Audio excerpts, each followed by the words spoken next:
would like y'all to review it.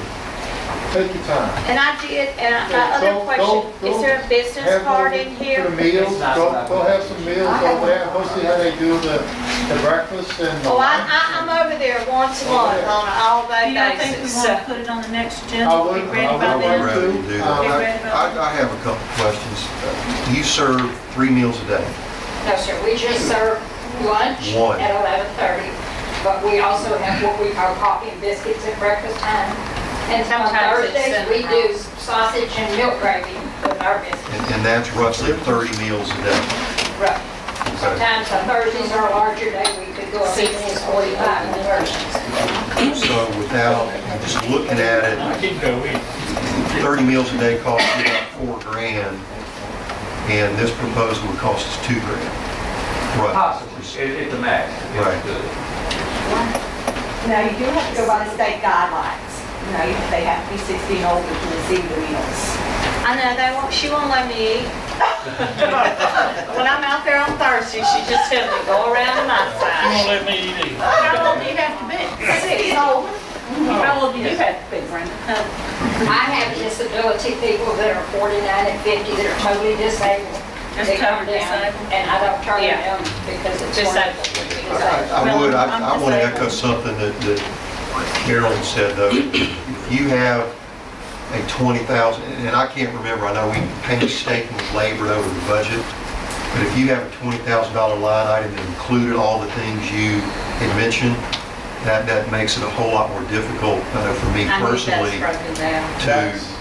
to kind of review that and see where the monies are going, Brenda.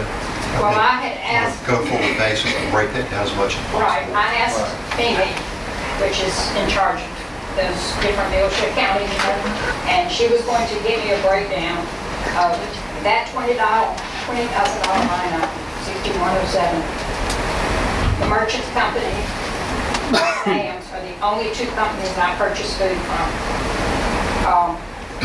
Leroy Hill Coffee Company, Classic Craft Ceramic Company are basically the 4 people that I do purchase orders to. That's the 4 people generally that I deal with. And it would be very easy to break down out of this expense of $11,159, how much went to each one of those. And it would give you the cost of the food from the merchants. And also remember, merchants and Sam's, not only out of that 7,000 total, there's a lot of paper products, there's a lot of toilet tissue, there's a lot of hand soap, there's cleaning supplies, there's mops, brooms, that's purchased through the merchants company and through Sam's, that's included in this $11,000 expense. Can I ask you one more question? The amount of time that you spend buying food and preparing it and serving it, in your opinion, all other factors aside, would the time of those people assigned to doing those responsibilities be better served doing something else in the facility? No, sir. I'm sorry, but I feel like we are doing the best service for our seniors and for the city of Long Beach, doing it ourselves. And I'm sorry, I've known Mr. Moore and I've known Ms. Mullins for years, and we talked about these issues when we were in the trailer. And I told both of them that I appreciate the work they do, but I feel like our seniors and our program and our cities just a little different than some of the other cities. And I prefer to continue the route we're going. It's just a different program, it's a different clientele. I've buried a lot of these seniors. I've lived with them in their homes in the 22 years I've worked here. I've taken in the homeless, still have one with me 19 years. And I feel like I'm a pretty good judgment of these seniors in this program. But if it's your desire, and I have nothing against Mr. Ponche, I understand just what he's trying to do. But whatever you decide as a board, I'll do it. Ms. Hudson works with me, Donna, very good cook. She's always Johnny on the spot, no matter what our hours. We don't count hours. We have to work on weekends, we do it. We help do the Rotary, when they come in, we do their food, we cater and cook for them. We don't care, we don't look at hours. After Katrina, we went to the school and served 3,000 meals. We worked with the school and done all that. We'll do whatever you want. I just personally think our program is better, and I prefer to keep it the way it is. But if you decide otherwise, I'll do what you decide. Okay, Brenda, appreciate it. We can put this on the next Put it on agenda, the is that next cool? agenda. Okay. Carnival Association. Thank you, Lord. Thank y'all for coming. They're all unanimous. This year, and I'll just say this, Carnival Association is celebrating its 40th anniversary of the first parade that rolled in Long Beach. That being said, Darren Meyer is here as president of Carnival Association of Long Beach, and with him is Mr. Elvis Gates, vice president of Carnival Association. Darren? Hello, we're here to ask for approval to parade on February 26th. We're trying to move the parade to Saturday, make it a Saturday night parade as opposed to Sunday. Yes, ma'am. Well, We're playing with the police between 5 and 6. I've spoken to the chief. He told me he doesn't have a problem doing it on Saturday night. We're trying to make, there's only one other night parade on the coast, so we're trying to get our own little niche. And we wouldn't be competing against Wade on Sunday. And our proposed route would be starting at the high school, going down Cleveland to Railroad, to Jeff Davis, crossing 90, turning in and ending at the harbor. And I've also spoken to the chief about that, and he told me they didn't have a problem with that either. No problem. It might be actually easier for us with the county getting those officers instead of competing other things. As long as we get the mayor to turn on the street lights on Jill Davis. I'm trying to keep us afloat. I'll pick you up. Just that one night, right? Just that one night? Just that one Lord night, understands, you got too tight. just that one night, man, just that one. We'll turn it. I thought it was $15. We turn it on every other one. 13. Oh, yeah, but then I'm not on it. Then if you want white, it's more than that. When I tell them to light it up, we start getting busy. We're almost there. Street's just about complete. That's what we were waiting to do. The safety of all the citizens, everything's okay, you sure? Actually, yes, it'll be fine. Actually, I think it might bring in more revenue to the city if you have people lined up here during the day, you know how they hang out anyway.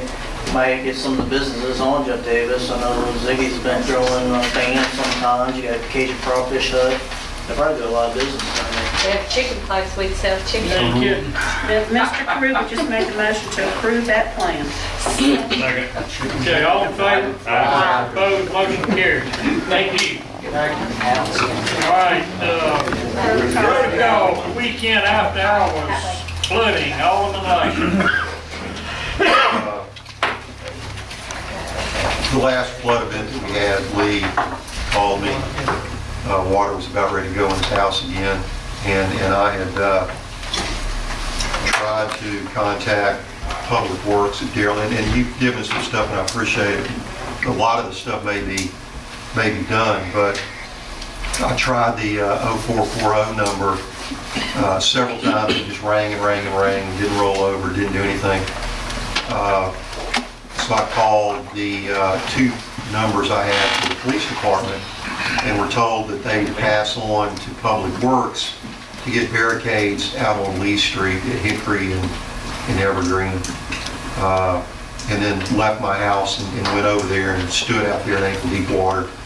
And two cars went by while we were standing there, and the wakes of the cars almost put water in Lee's house again.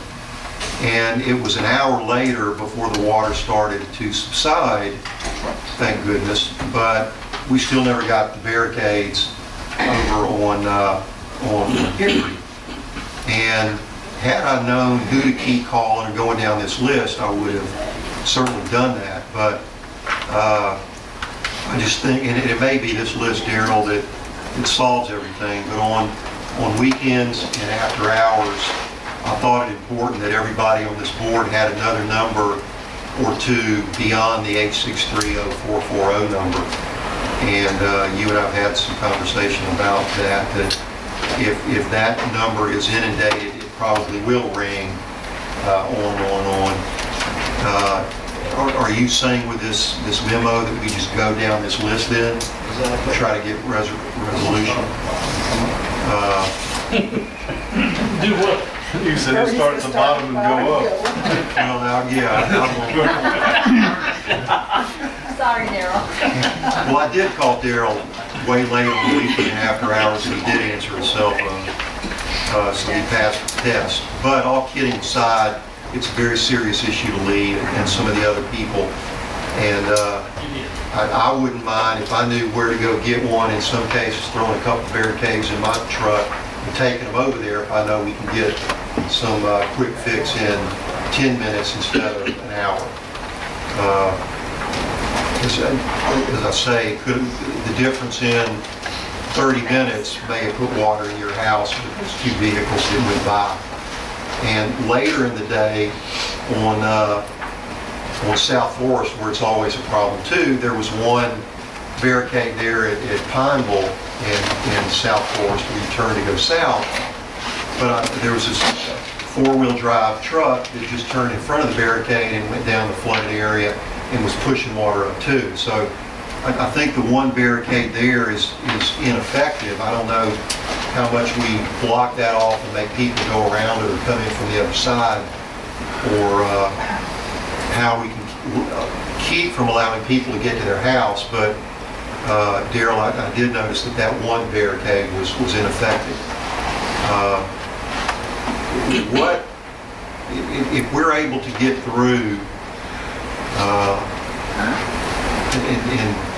And I guess with Carol in my ward, I'm not too sure about the other wards, about how badly they flood. If we are to call, or somebody like Lee is to call, how quickly can we get barricades out there? I mean, every minute makes a big difference. Well, it depends on the demand, how many calls we're getting. You know, when we get inundated with 4.5 inches of rain within just an hour, we got 40 calls we're trying to respond to.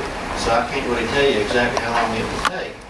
We do have sandbags available at the shop at all hours. We have barricades at the police department just behind our shop that's available just about any time.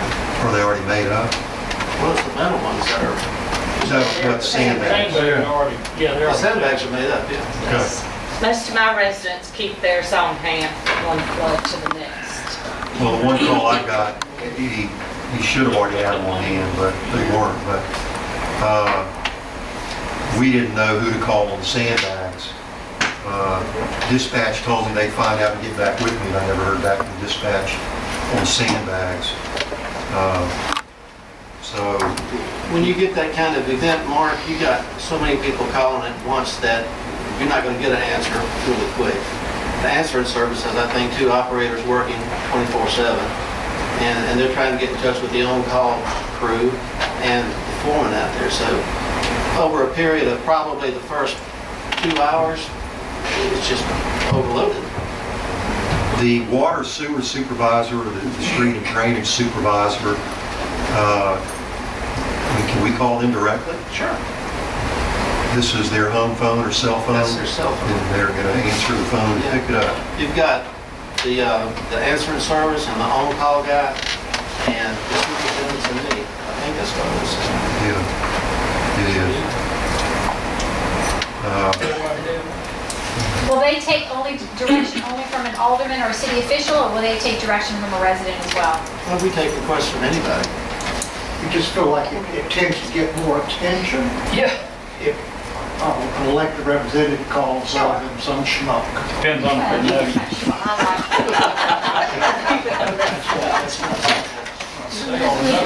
no certain callers, they're not playing, they're really names. They have me on speed dial and I have And public works on you speed dial. got barricades behind the police office? Yes, The department? So if I need one or two quickly, I can go get one and throw them in the back of the truck? You can. A lot of times with these floods, it really depends on how many calls we get, because we get inundated with calls too. There's been times that there's an extra officer not somewhere, and they'll go load up a trailer and put some.